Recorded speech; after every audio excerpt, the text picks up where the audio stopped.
Так сейчас выглядит водохранилище в селе Баланово Белогорского района. Объемы воды в нем значительно уменьшились. В таком состоянии водоем находится с прошлого года.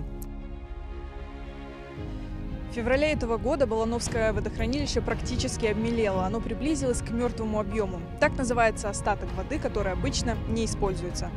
В апреле в сети появилось видео с высоты, наглядно показывающее, что водохранилище высыхает.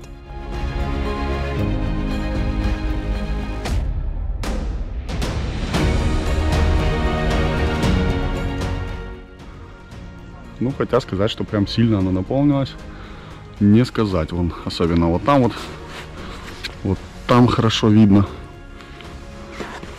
насколько меньше воды, чем должно быть. И вот посмотрите, в былые времена, докуда доходила здесь вода.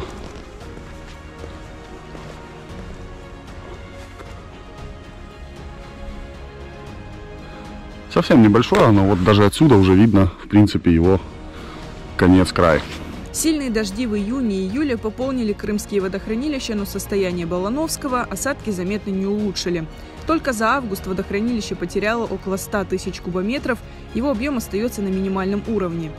При этом, по информации властей, водохранилища Крыма заполнены наполовину, всего порядка 128 миллионов кубометров воды. Власти считают, что этих запасов хватит Крыму на 1-2 года. Вместе с тем климатологи предупреждают, Крым не вышел из затяжного засушливого периода, а значит водный кризис может обостриться вновь.